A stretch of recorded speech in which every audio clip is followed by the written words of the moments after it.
Assalamualaikum warahmatullahi wabarakatuh.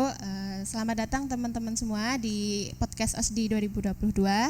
Sebelumnya perkenalkan, saya Nanda.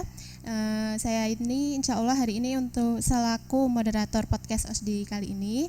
Nah, di sini kita akan berbincang-bincang mengenai OSDI yang akan dilaksanakan tahun ini.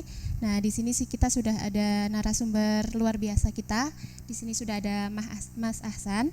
Ya, mungkin Mas Ahsan bisa memperkenalkan diri terlebih dahulu. Ya, bismillahirrahmanirrahim. Sebelumnya tak kenal maka tak sayang. Perkenalkan, saya Ahsan Takwim, biasa dipanggil teman-teman itu Ahsan, dari jurusan Ilmu Pemerintahan Fakultas Ilmu Sosial dan Politik Universitas Muhammadiyah Yogyakarta. Nah, oke. Untuk Mas Ahsan, gimana kabarnya hari ini, Mas? Alhamdulillah sehat, capek tapi sehat ya. Karena apa ya, capek tapi seneng itu kan menurutku suatu kesehatan. Ya, betul. Kesibukannya akhir-akhir ini tuh lagi sibuk apa, Mas? Gitu. Sibuk pertama ya mulai nyusun skripsi. Oh, iya. Kemudian kedua beberapa hal, yaitu ada organisasi seperti Ikatan Mahasiswa Muhammadiyah. Terus juga sedikit-sedikit lah ngurusi Mataf juga seperti itu. Ya, berarti di Mataf juga, terus ada organisasi gitu ya, Mas. Nah, Betul. Oke, Mas Ahsan, angkatan tahun berapa ini, Mas? Angkatan tahun 2019. Kalau 2019 itu untuk pelaksanaan OSDI-nya itu kan offline ya, Mas. Nah, itu mungkin bisa diceritakan ya, Mas, karena kalau dari tahun saya kan online ya, jadi nggak tahu nanti kalau offline tuh gimana gitu. Jadi biar teman-teman yang dengerin podcast juga tahu kalau OSDI offline tuh gimana. Gitu. Oke, ya nanti kita di sini sedikit sharing-sharing terkait dengan, karena itu terakhir pelaksanaan OSDI offline ya. Ya, pertama saya sampaikan kepada teman-teman semuanya, pendengar podcast, salam cinta, salam perjuangan, salam sejahtera bagi kita semua. OSDI kan salah satu rangkaian masa ta'aruf ya, 2 hari setelah Mataf, ada Mataf Univ, Mataf Fakultas, kemudian Mataf Jurusan, kemudian baru OSDI. Nah, kebetulan waktu angkatan saya OSDI itu, saya mahasiswa baru, masih imut-imut polos ya waktu itu. OSDI pelaksanaan offline itu lumayan seru. Ya sebenarnya seperti pelaksanaan Mataf-Mataf sebelumnya, bahwasannya bahwa OSDI ini ya 70-80% itu mendengarkan materi. Tetapi sebenarnya yang bisa kita ambil pelajarannya perbedaan antara pelaksanaan offline dan juga pelaksanaan online. Nah, pelaksanaan offline ini adalah salah satu bentuk di mana kita bisa menyerap ilmu itu secara langsung. Kita bisa belajar secara praktek juga, tidak hanya online, dan di situ yang membuat menurut saya lebih menarik offline, bahkan OSDI sekalipun. Materi tentang keislaman, tentang kemuhammadiyahan, bahkan spesifik ke beberapa ortom seperti ke IMM-an, itu yang membuat saya lebih waktu itu kenal secara langsung IMM seperti apa. Jadi saya mengenali orang-orang Muhammadiyah, orang-orang Islam 2MY itu bukan dari almetnya, bukan dari logonya, tapi bagaimana kemudian sikap dan juga perilaku beliau-beliau senior kating saya waktu itu. Sebenarnya itu sih hal sedikit menariknya ya terkait dengan OSDI. Nah, berarti menurut Mas Ahsan kesannya tuh tentu lebih menarik untuk offline gitu ya, Mas, daripada online gitu untuk OSDI. Betul, lebih seru lah, lebih seru. Ya.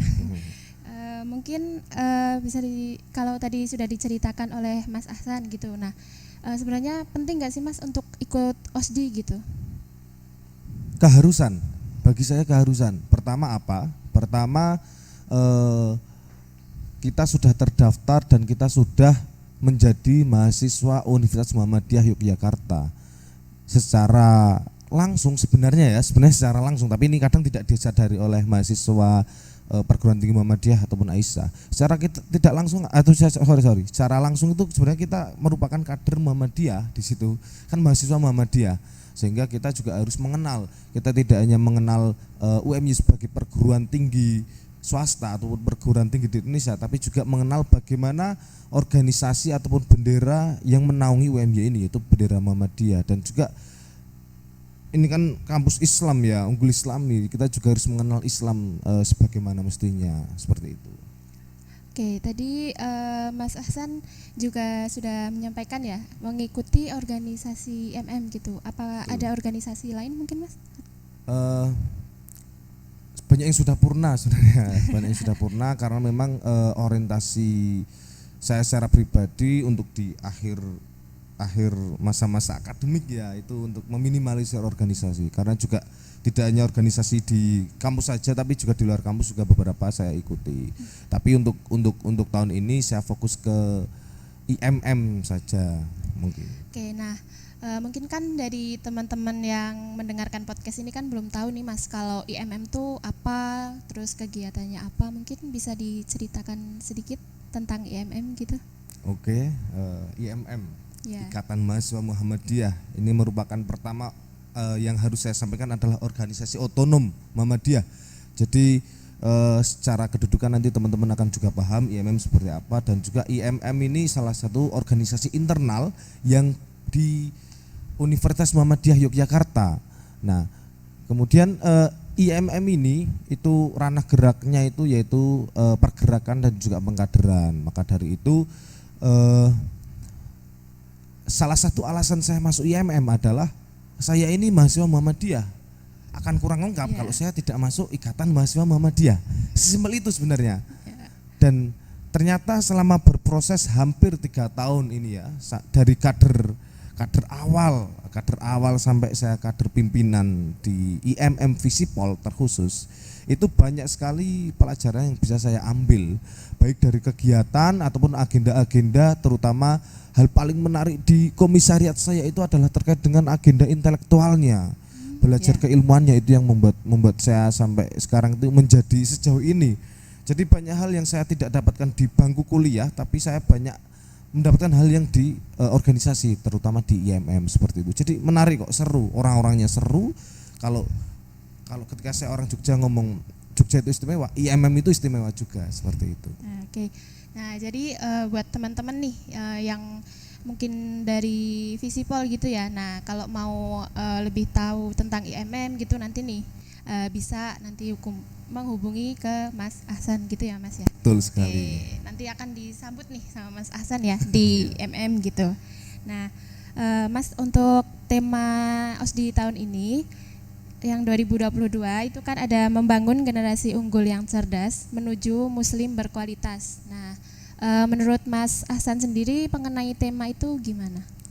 Oke, ini tema yang sangat menarik karena apa? Pertama, membangun generasi. Kalau saya memaknai bahwasannya kita kan di sini mahasiswa ya, mahasiswa sebagai salah satu elemen dari masyarakat yang tentu di sini berkaitan ataupun konteksnya adalah pemuda. Pemuda itu generasi penerus, generasi penerus bangsa. Makanya di sini saya sangat mengapresiasi terkait tema ini, membangun generasi unggul. Nah, unggul ini kan kalau akreditasi kan unggul itu lebih dari A gitu kan, lebih dari A. Jadi sudah ya kita sebagai manusia cuman sampai tahapannya bisa membangun, kadang belum bisa memastikan. Jadi membangun itu salah satu bentuk mengupayakan generasi unggul yang cerdas. Nah, unggul plus cerdas. Nah, unggul sendiri adalah salah satu slogan UMI sendiri ya, unggul dan Islami. Nah, jadi ini menarik sekali bagaimana kemudian kita sebagai mahasiswa ataupun sebagai pemuda itu harus dibangun sebagai generasi yang unggul dan cerdas. Karena apa? Karena seiring kemajuan zaman, seiring kemajuan teknologi, kita tergerus. Pada zaman kita banyak sekali masyarakat tidak bisa beradaptasi sehingga kita tidak cerdas, bahkan dalam bersosial media, berteknologi kita tidak cerdas dalam menyikapi hal itu. Maka ini penting sekali untuk tema ini ya. Jadi ini mungkin saya menyampaikan perspektif saya ya ataupun pendapat saya terkait dengan tema ini, membangun generasi unggul yang cerdas menuju muslim yang berkualitas. Nah, saya buka-bukaan aja, sebenarnya banyak sekali orang-orang muslim yang tidak Islam. Gimana ya? Islam itu bagi saya adalah nilai. Makanya ada orang yang mengatakan di Eropa itu sedikit orang muslimnya, tapi saya banyak menemukan Islamnya. Muslim itu kan orangnya, tapi Islam itu nilai. Salah satunya adalah bagaimana kemudian kita bisa berakhlak mulia, bermoral. Nah, di situ yang menjadi penting. Nah, di sini saya mengambil dari tema OSDI ini ya, menuju muslim yang berkualitas. Ini penting karena apa? Karena harus terus menerus dilakukan gerakan membangun muslim yang berkualitas supaya apa? Nanti supaya tidak bodoh, kembali ke apa? Kembali ke membangun generasi yang cerdas. Nah, karena gini, musuh Islam itu bukanlah agama lain. Musuh Islam itu adalah kebodohan. Maka dari itu juga di IMM sendiri yang saya kutip adalah musuh IMM itu bukan organisasi lain tapi musuh IMM adalah kebodohan. Maka dari itu kita selalu harus melawan kejahilian. Dan di sini saya wah ini keren juga ini gitu. Temanya bagus lah untuk selalu kita upayakan, dan juga harapannya ini tidak hanya berhenti pada tahap tema saja, tapi juga bagaimana implementasi dan juga aktualisasi dari tema ini supaya bisa berjalan dengan baik. Mungkin itu sih pendapat saya terkait dengan tema ini. Oke, nah tadi kan Mas Ahsan juga berharap ini bukan hanya sekedar tema gitu ya, bisa diimplementasikan gitu. Nah, kalau dari Komisariat Visipol mungkin kalau cara ataupun perannya dalam mewujudkan generasi yang unggul itu mau gimana, Mas? Oke, pertama saya sampaikan bahwa salah satu grand design ataupun tema grand design dari Komisariat IMM Visipol Jaya ini Jaya. itu intelektual transformatif. Nah, jadi ilmu kemudian amal sebenarnya itu konsep dalam Islam juga ya.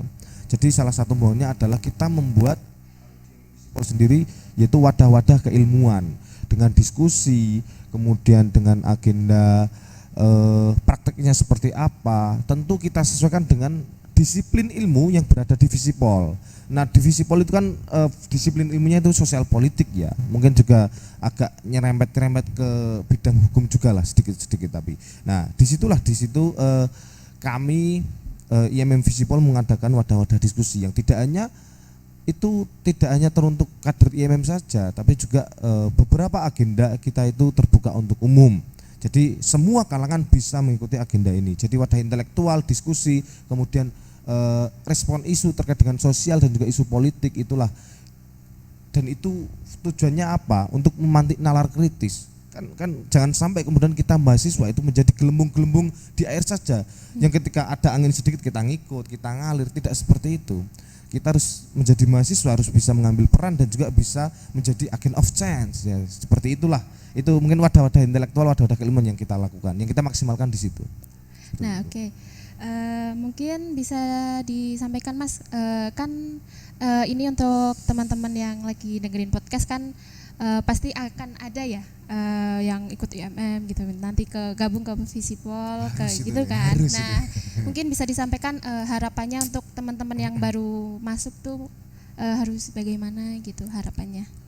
Oke, harapan pertama saya ucapkan selamat datang ya kepada mahasiswa baru Universitas Muhammadiyah Yogyakarta tahun 2022. Mahasiswa itu kita sematkan untuk teman-teman yang baru lulus SMA, yang masuk kuliah ya. Jadi teman-teman maha di sini, bukan hanya siswa tapi mahasiswa. Sehingga perbedaan di kampus dan juga di SMA itu adalah bagaimana kita memiliki kebebasan dalam berekspresi, kebebasan akademik, kebebasan belajar ya.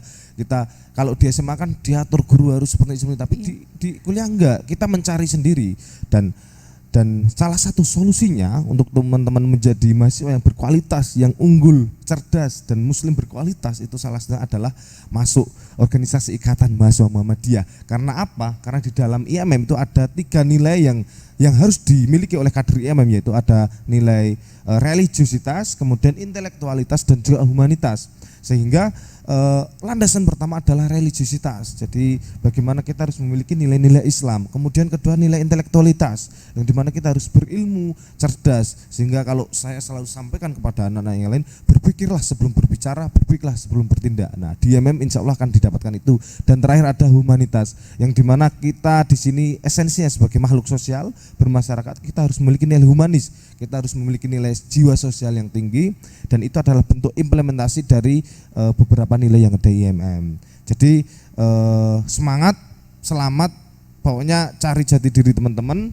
Saya sarankan jangan sampai menjadi mahasiswa yang biasa-biasa aja, tapi menjadi mahasiswa yang luar biasa dengan berorganisasi, dan salah satunya adalah berorganisasi di Ikatan Mahasiswa Muhammadiyah Jaya seperti itu. Oke, untuk yang terakhir nih Mas. Nah, sebelum kita tutup, ada pesan nggak buat yang mau ngikut OSDI nih? Gimana kayak ada pesan buat mereka nggak? Buat teman-teman yang dengerin podcast juga? Oke, pesan ya. Apa ya? Kalau pesan dari saya sih nikmati proses sebenarnya. Nikmati proses apapun. Mumpung teman-teman masih muda ya, masih muda, janganlah kalian tuh muda itu menjadi ngantuan, jangan menjadi generasi yang baperan, jangan menjadi generasi yang sedikit-sedikit mudah tersinggung dan juga gampang termakan sama eksistensialisme seperti itu. Jadi nikmati prosesnya, belajar terus. Belajar itu dimanapun ya dan kapanpun itu menjadi belajar dan dengan siapapun. Jadi kalau saya beranggapan bahwa teman itu juga sebagai guru kita. Nah jadi jangan pernah gengsi dengan siapapun, nikmati prosesnya, selamat melaksanakan OSDI ya. Dan saya yakin, saya pastikan bahwa OSDI tahun ini nanti outputnya yaitu OSDI yang luar biasa, menarik, tidak bikin ngantuk acaranya. Ya kalau ngantuk sedikit-sedikit nggak apa-apa lah, tapi kan nikmati prosesnya, ambil ilmunya, ambil baiknya, buang yang buruknya. Sebenarnya itu dan rendah hatilah sehingga orang tidak bisa merendahkanmu, dan mengalahlah sehingga orang tidak bisa mengalahkanmu. Gitu. Oke, terima kasih Mas Ahsan ya. Ini pesannya bisa dicatat nih sama teman-teman yang terakhir, anggun dalam moral, unggul dalam intelektual. Oke, itu dicatat ya teman-teman. Buat teman-teman yang dengerin podcast ini, pesannya banyak dan penting nih untuk kita semua. Nah, mungkin sementara sampai sini dulu Mas. Terima kasih buat kesediaan waktunya untuk hadir di sini. Buat teman-teman juga terima kasih sudah mendengarkan. Mungkin kita bisa